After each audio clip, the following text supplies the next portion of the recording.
Hey there, rookie. Welcome to Madden NFL 23. Accessibility settings. Accessibility settings.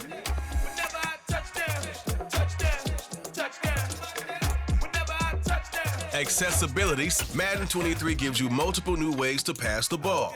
Try them all out here and pick what works best for you. You can always change your passing style later in the settings menu. Can I make a scene like a movie, feeling big, keep it juicy before we start getting unruly. I've been hooping like a hoolie, keep it coolie, boy, I stuff you in a locker like a bully. Like a bully in the work, you can see my fingernail dirt. I'm the last one to leave, even when I come first. Yeah, you might want it bad, but I'm sure I want it worse. I'ma do it cause I love it, I'ma love it till it hurts. What's the worst that can happen, Captain? I'm strapped in, no I'm not crazy, I'm just tapped in. Hungry like a bastard. This is a special presentation of EA Sports from the Coliseum in Oakland. Our tribute to the coach, the John Madden Legacy Game.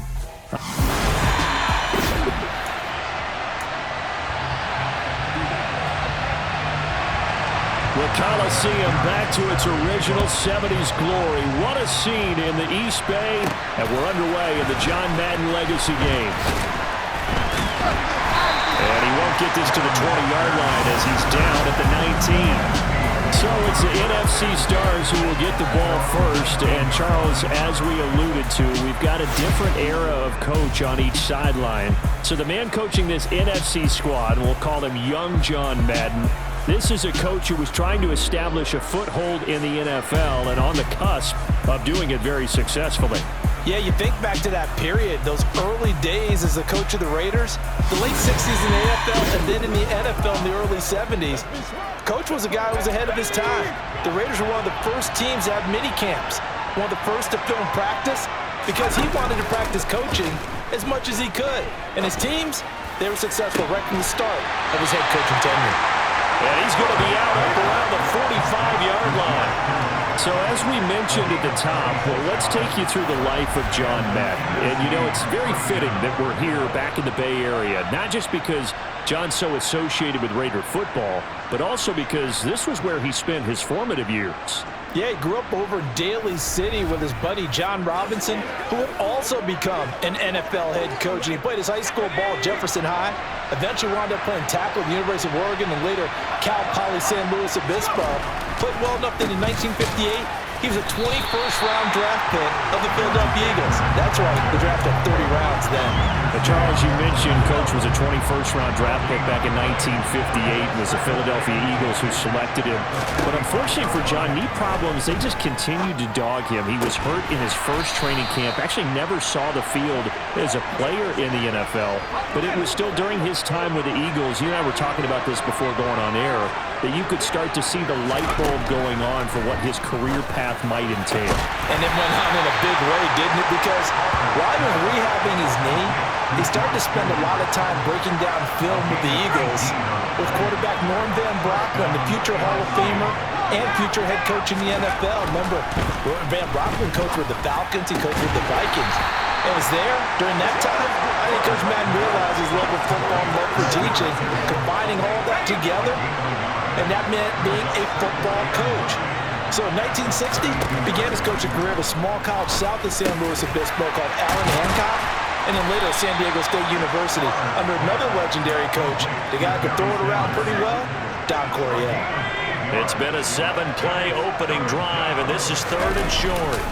They'll try and run for it with Sanders, and he will have the first before he's brought down right on the chalk at the 20.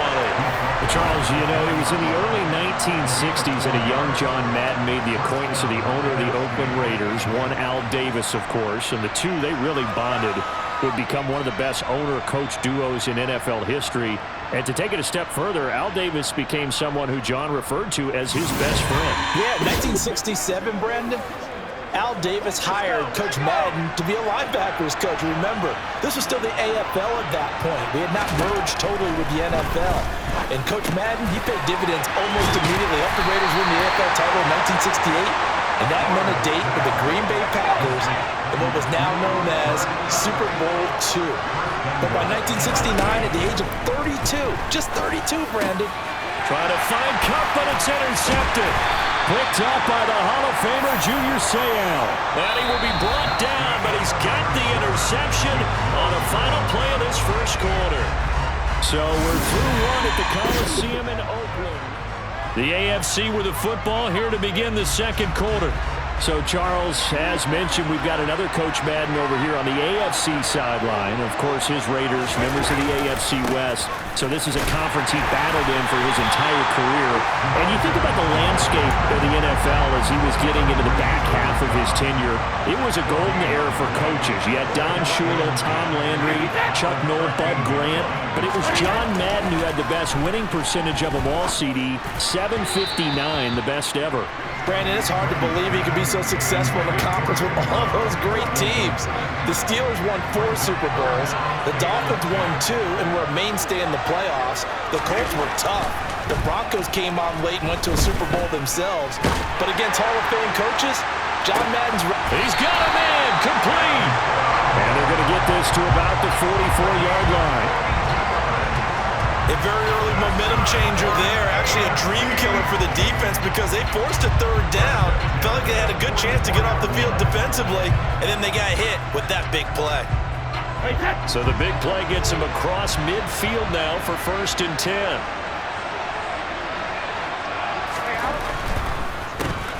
On the draw, here's Allen. Charles, you talked about John Madden and the Raiders going on a ride. Well, try these numbers on for size. So 10 seasons as a head coach, the Raiders won their division 7 times. They finished second the other 3 times, and he became the youngest coach to amass 100 career regular season victories and is still, to this day, the franchise leader in wins. And when you think about it, that's where that rivalry with Kansas City really took root.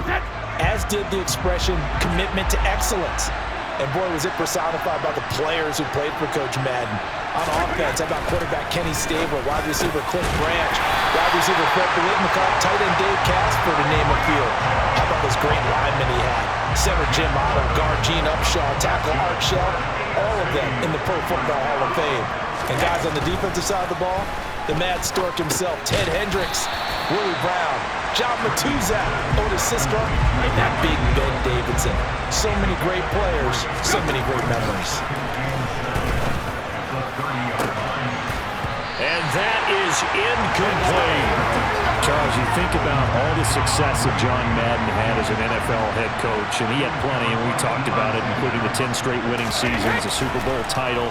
But like any great coach, he also suffered through a few tough losses along the way. Oh, that's into a double team, and it's intercepted. Picked up by Jalen Ramsey.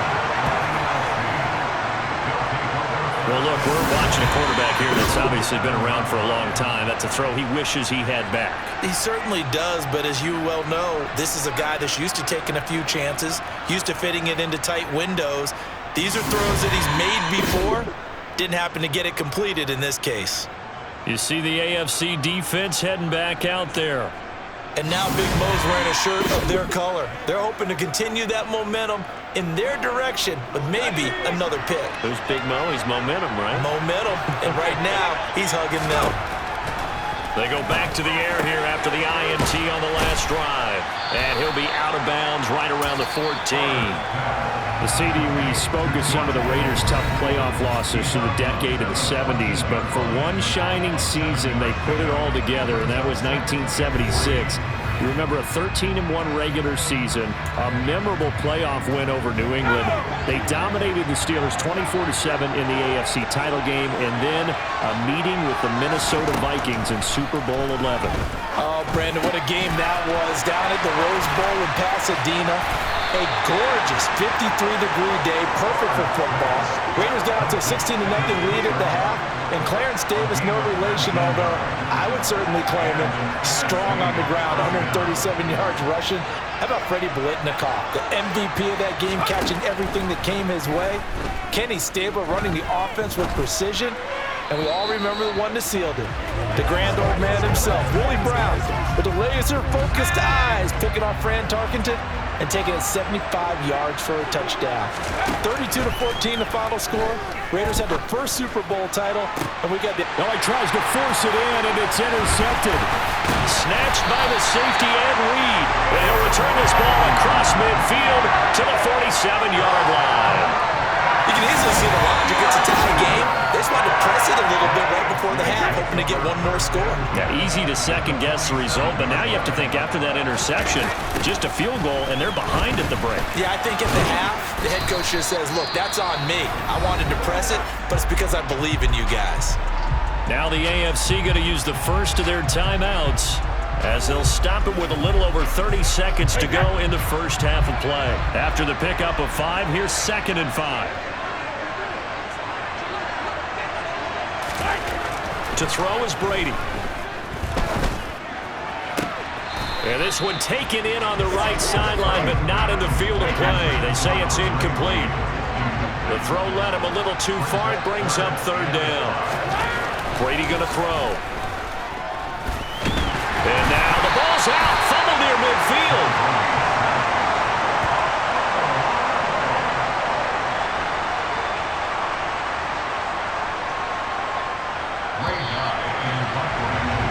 Coming up in the second half, we'll run through John's post-coaching triumphs. But for now, we present a special tribute to the man of the hour, narrated by the Raiders' own Trey Mosley. Boy, Charles, that is really well done. Coach was something else, wasn't he? I'm reminded what Al Davis said when he was inducted coach of the Pro Football Hall of Fame, Brandon. He loved the game. He loved his team. He loved the Raiders. He loved this league. And you can see it with everything he does. No doubt. But it's quite possible, though, that now he would say, hey, enough of that. Let's play some football.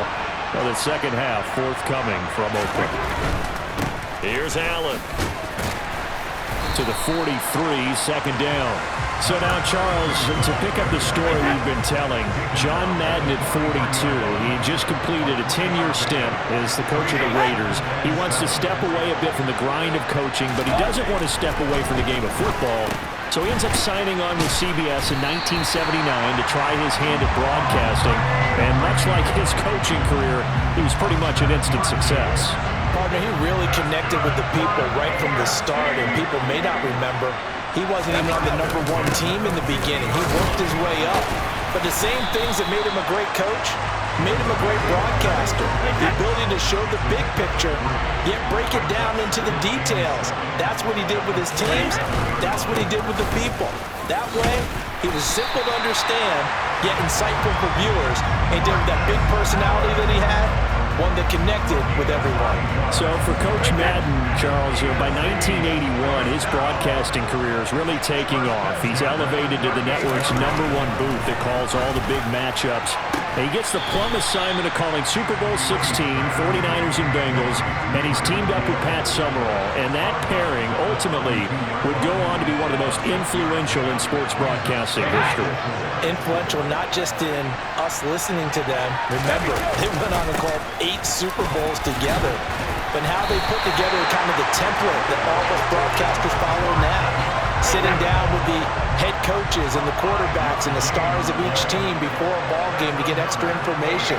And the way that those two paired together, Pat Summerall, short, concise, to the point, and turned it over to Coach Madden to fill in all the big details. As you mentioned, CD, talking about John Madden, the broadcaster, he called 8 Super Bowls with Pat Summerall, 3 more with Al Michaels later in his career. He spent nearly 3 decades in the booth all told. And not only was he beloved for his mannerisms, we know that, but he was an innovator as well. Yeah, Brandon, you're talking about things like the telestrator, which totally became identified with him, and now it's a staple for all analysts to have in the booth. And then you think about things like turducken on Thanksgiving, when he used words like, all right, rifles one, and that's going to be intercepted. Picked up by Jalen Ramsey. Then he will take it across midfield and down to the 45. So an opening drive interception to begin this second half. And just think about the time you spent in the locker room going over what you expected to do in the second half. Not the way they saw it, not the way they drew it up. You find out this is something that you can't just edit, right? There's no rewrite here. This is live, and now they've got to find a way out of this hole. With the NFC offense coming out here, and you know, Charles, Coach Madden always said that if he had one drive to win a game and he had to pick a quarterback, he would pick Kenny Stabler. But I think if you asked him to omit any of his Raiders players, there's a good chance the guy he'd select would be Brett Favre. Brett Favre is always smiling. He's always laughing. He's always talking to someone. He remembers that it's a game. Back now here on EA Sports. The last run got 3. Now here's 2nd and 7 as we are just about set to go here in quarter number 4.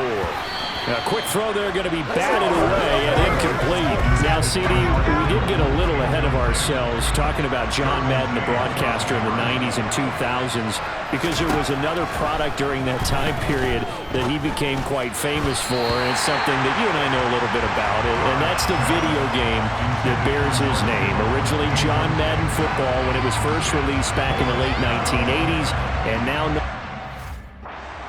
simply as Madden. And Coach saw this originally as a way to teach the game of football. The early designs were for a 7-on-7 game, but he said no chance. He would not sign off on it. He wanted to be as realistic as possible. He told them, call me when it's 11-on-11. And he got his wish. Yeah, after that debut, Madden the video game continued to pick up steam through the 90s in a big way, and John himself, many will remember, was a commentator for the series for many years. And now here we are in the 2020s, and this game has sold somewhere in the neighborhood of 150 million copies. So, CD, you look at the accumulation of John Madden's achievements in the world of football, the coaching success, the Super Bowl title, the incredible career as a broadcaster with 12 Emmy Awards, Madden the video game. It was very fitting back in 2006 that John Madden got the call to be enshrined into the Pro Football Hall of Fame. A more deserving person you will not find. He gave an incredible speech on that day, Brandon. So many of his former Raider players were in attendance. He talked about how he envisioned that when the last person turns off the lights in the hall every night, that the bus talk football amongst themselves.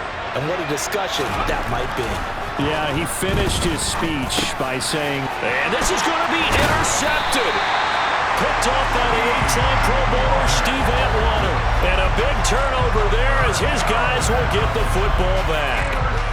Tie game, 4th quarter. You're already in the red zone, well in field goal range. You can't throw a pick there. And you know I want to give all the credit to the defenders, right? I mean, they made a play on the ball. But bottom line, you set up...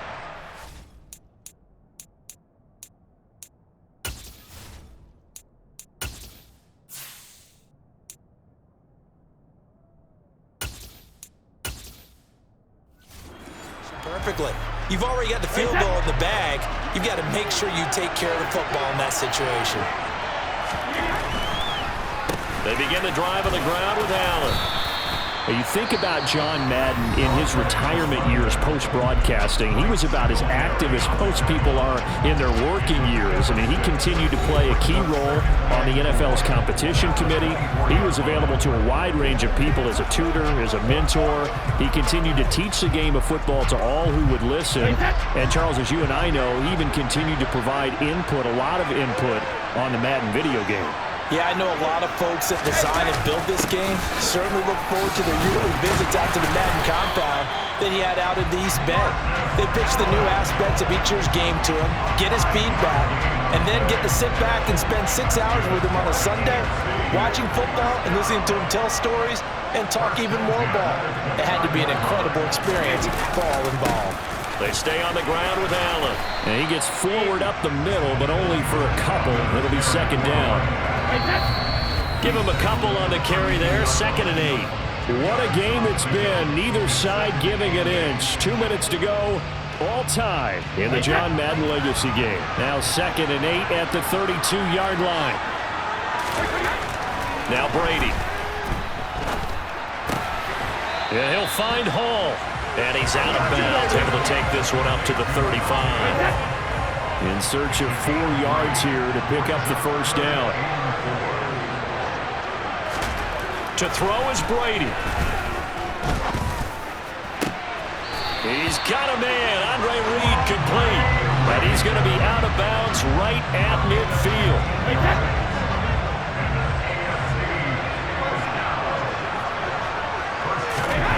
Now Brady. He finds his man, complete. It's Hall. And he's got this down to the 35. 15 yards last play and 15 yards here this go-around. The 2 big plays, one after the other. Now all of a sudden, they're on the march. Got to feel good about what they've just gotten done, and now feel really good about what's in front of them. Ball up to the 35 now as they come up on 1st and 10. They'll run with Allen. And he sneaks his way forward only for a couple here. 2nd down. The last run good for 2. Here's 2nd and 8. Now a carry for Allen. 4 yards on the pickup there as it'll leave him with a 3rd and about 4 more for 1st. They'd love to get a little closer if they need to kick the field goal on 4th down. From this spot, it's 46 yards. Now Allen. And this effort won't be enough as they rally up to stop him a couple of yards short. Now the NFC going to use their 3rd and final timeout as the clock will stop with 37 seconds to play. So now one of the biggest kicks of the night is forthcoming. This to take the lead here in the final minute. Vinatieri's kick is good. And the sideline celebrates as they have taken the lead in the final minute. It took a while to get anything on the scoreboard, but we finally have our first points of the contest. So the question now becomes, can they make this one stand up? And the way that these defenses have played, those 3 points almost look like 30, don't they? Yeah, those 3 points look like a miracle right now. And some good special teams coverage as they bring him down just outside of the 15. The NFC heading back out. Hall of Famer Randy Moss a part of this offense. And Coach Madden, boy, he always appreciated the ferociousness with which number 84 attacked the football in the air. As Randy Moss says, just chunk it up there, dog, and I'll go get it. And, Coach, boy, did he ever go get it. Over 15,000 receiving yards, 156 touchdowns. And how about this? From his rookie year of 1998 until 2009, those were his prime seasons, right? He led the league in touchdowns 5 times, but even more so, he showed us all how to go up and get it. Great body control. No one's ever done it better playing the ball in the air. One final shot. They'll look to throw. He rifles one that's intercepted. Picked up by Rob Woodson. And that is going to seal this victory as time. So what a finish to this ball game and a win for John's beloved AFC. And for all of us at EA Sports, one final look back as we say,